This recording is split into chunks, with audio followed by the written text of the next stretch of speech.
वालदा थी, आपने उनका जब जेवर बेचा, उनका क्या रिएक्शन था? जेवर है ये मेरे लिए इतनी अहमियत नहीं रखती, मेरे औलाद मेरे लिए ज़्यादा अहमियत रखती है। तो लेकिन चूँकि मैंने कुछ जमा पूंजी भी की थी, मेरे पास वो भी थे, कुछ दोस्तों की तरफ से मुझे इमदाद भी मिल चुकी थी। इमदाद तो नहीं खैर कहूँगा, कर्जा कहूँगा मैं उस वक्त। वो क्या सीन है? क्योंकि वो भी लोग कहते हैं जी डंकी लगा के बहुत ईजी है जी, फ्री में हम यूरोप पहुँच जाएंगे। डंकी तो आप समझ लेना, अपनी जो जान है वो हथेली पे रख के जाते हैं। अस्सलाम वालेकुम नाज़रीन, मैं हूँ आपका मेज़बान उमर बलोच और आप देख रहे हैं उर्दू वायरल।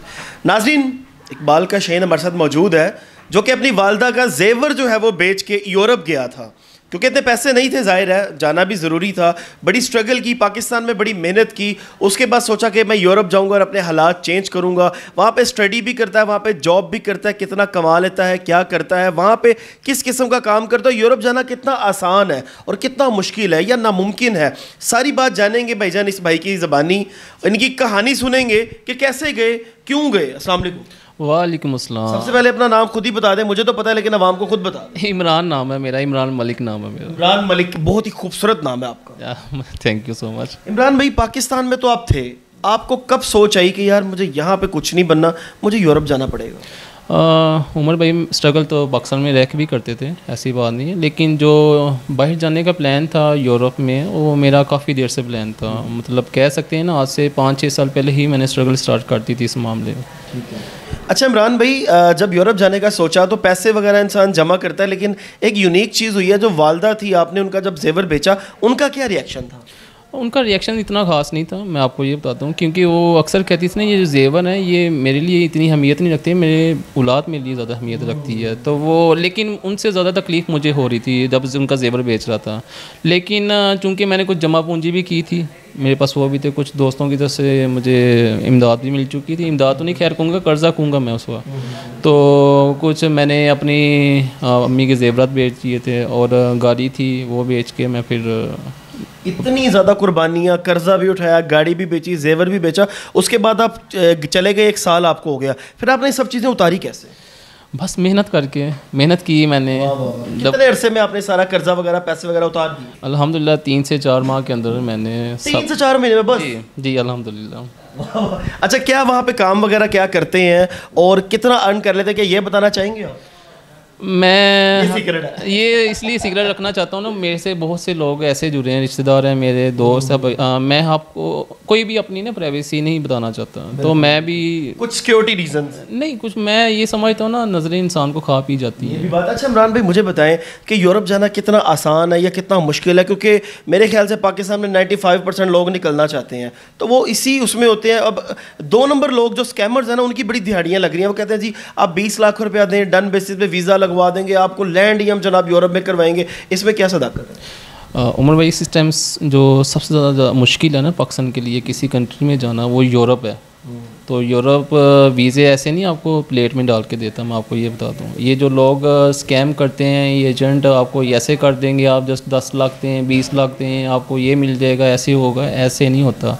ऐसे आपको वीज़े मिलना स्टार्ट हो जाए, मेरे ख्याल से इतनी आवाम इस टाइम चलना चाह रही है बाहर, तो आपको तो आधा से ज़्यादा मुल्क ही आपका खाली हो रहा हो, तो ऐसे नहीं होता। ये सिर्फ स्कैमिंग है और इसमें ज़्यादातर वही लोग आ जाते हैं उनके स्कीम के थ्रू, लेकिन जो बेचारे बहुत ही गरीब, मतलब हर तरफ से हारे हुए लोग जिसे कहते हैं आप, तो ये सिर्फ स्कैम है, इसके अलावा कुछ भी नहीं। बहुत से लोग इन स्कैम में आ जाते हैं और बहुत से लोग जो है वो यूरोप जाने के लिए डंकी का भी इस्तेमाल करते हैं, जाते हैं, कोई लोग मर जाते हैं, किसी को वो वहाँ पे मार देते हैं, कोई वापस आ जाते हैं। वो क्या सीन है? क्योंकि वो भी लोग कहते हैं जी डंकी लगा के बहुत ईजी है जी, फ्री में हम यूरोप पहुँच जाएंगे। डंकी तो आप समझ लेना, अपनी जो जान है वो हथेली पे रख के जाते हैं, तो डंकी एक अच्छा सलूशन नहीं है। मैं भी डंकी लगा के जा सकता था जितनी मुश्किलात थी, लेकिन मुझे माँ बाप ने कहा नहीं जाना कबूल है, ये डंकी वाला सिस्टम हमें समझ में नहीं आता।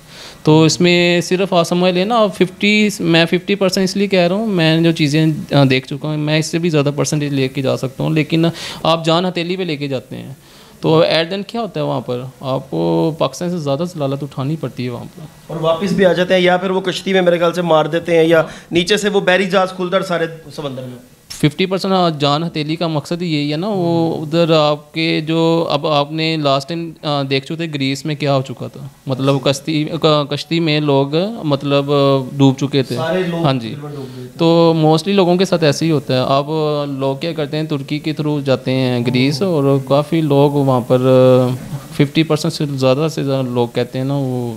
अच्छा, वहाँ पे आप यूरोप में अब 1 साल आपको पूरा हो गया, वहाँ के जो मौसम है वहाँ पे लोग कैसे सर्वाइव करते हैं, और कितने वहाँ पे पाकिस्तानी हैं, कितने, क्योंकि वहाँ पे इकट्ठे भी रहना पड़ता है, इंडियंस के साथ भी रहना पड़ता है, तो वैसे तो हमारे साथ उनकी जंग चल रही होती है, लेकिन वहाँ पे बड़ी अच्छी यारियाँ और दोस्तियाँ होती हैं, ये क्या सीन है? हाँ, मेरी पाकिस्तान से ज़्यादा ना इंडियन्स के साथ अच्छी दोस्ती है। अच्छा। और तो बाकी जो टेम्परेचर की बात है, तो मैंने तो -30 डिग्री तक भी टेम्परेचर -30 डिग्री तक टेम्परेचर बर्दाश्त किया हुआ है।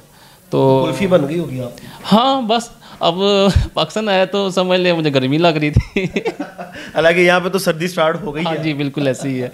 तो अभी भी लोगों ने कुछ देखे जैकेट ने, मैंने टी-शर्ट पहनी हुई है, तो कुछ मौसम का अभी -30 देखा है ना वहाँ?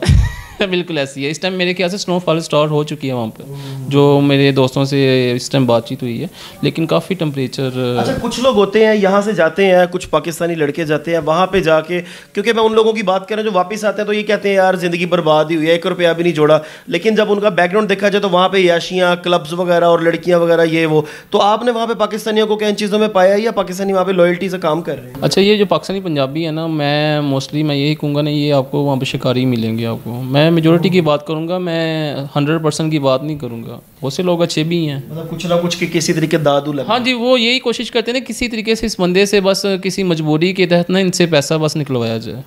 तो बाकी मैं पठान कम्युनिटी कहूँगा, जितना ही मेरा उनसे ताल्लुक़ मेरा वास्ता पड़ा है, तो वो अच्छी कम्युनिटी है, वो आपका साथ देती है, वो किसी मामले में आपसे ये नहीं रखेंगे ना यार इससे पैसा छीनो। ठीक है। अच्छा इमरान भाई, ओवरऑल आप लोगों को, पाकिस्तानी लोगों को जो यहाँ से ख्वाहिशमंद है बाहर जाने के, उन लोगों को आप क्या पैगाम देंगे? क्या वो पाकिस्तान में रहें या स्ट्रगल जारी रखें बाहर जाने के लिए? पाकिस्तान में इस टाइम ना सिस्टम, मैं इसलिए पाकिस्तान की प्रेफर नहीं ज़्यादा करूँगा। पाकिस्तान में इस टाइम बहुत से ज़्यादा हालात ख़राब हैं, बहुत ज़्यादा। मैं अभी इधर आ चुका हूँ तो देख रहा हूँ ना यार, जो मैं 1 साल पहले चीज़ें छोड़ के गया था ना, ये अब जो साल बाद आ रहा हूँ तो क्या चीज़ों के रेट होते हैं यहाँ पर, तो ज़िंदगी बसर करना बहुत मुश्किल हुआ है।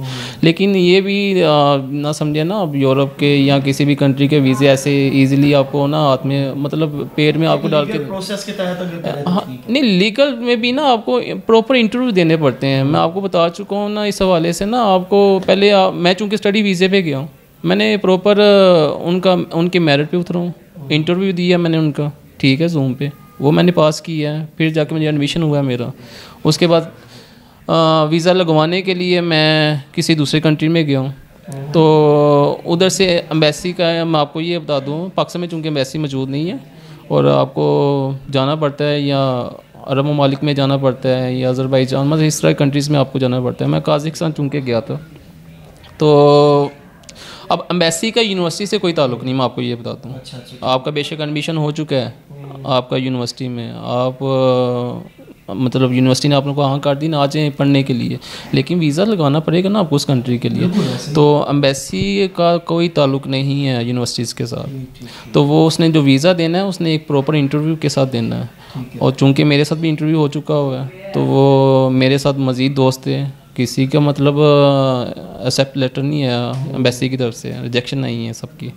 तो एट देन ये कह सकता हूँ मेरी माँ बाप की दुआएं थी मेरे पीछे, मेरी स्ट्रगल थी एक, तो स्ट्रगल तो हर बंदा करता है साथ, ऐसी बात नहीं है। तो कुछ इंटरव्यू मेरा अच्छा हो चुका था, उसमें आपका भी डे और बैड डे चलता है साथ में, आपको ये बताता हूँ। लेकिन हाँ जी, और गुड डे कैसे चलते हैं वो आपकी माँ बाप की दुआओं के साथ चलते हैं। तो अल्हम्दुलिल्लाह एट द एंड मैं यही कहूँगा 30-32 दिन के बाद जो मेरा वीज़ा आया था यूरोप के हवाले से, तो वो हाँ जी अल्हम्दुलिल्लाह, फिर मैं आपको ये बता नहीं सकता, जब मैंने वीज़ा देखा अपने पासपोर्ट पे तो खुशी से मेरे आंसू निकल आए थे।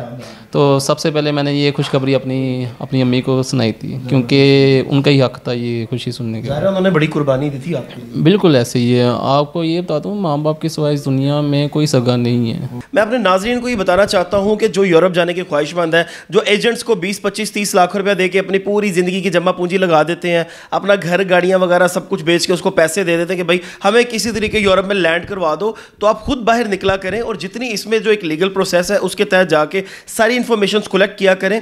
ऑनलाइन ज़माना है, आप ऑनलाइन सारा सर्च करें, आपको एक एक चीज़ आपके सामने आ जाएगी, ताकि आपके पैसे जो है वो बर्बाद ना हो। और जो एजेंट्स बैठे हुए हैं, जो एजेंट माफिया है पूरा, इनसे आप अपने आप को जो है वो सिक्योर करें। अपनी जमा पूंजी, अपने जेवरात, अपनी गाड़ियां, मकान बेच के इनके हैंड ओवर ना करें, खुद निकलें। अगर आपके नसीब में होगा, वीज़ा लगेगा, आप चले जाएंगे, नहीं तो पाकिस्तान में भी आप बहुत कुछ कर सकते हैं। यहाँ पे भी अगर एबिलिटी है तो आपका पैसा है तो आप इन्वेस्ट करके कोई भी कारोबार कर सकते हैं, लेकिन धोखे में मत आए, अपने आप को धोखे से बचाएं। अल्लाह निगहबान।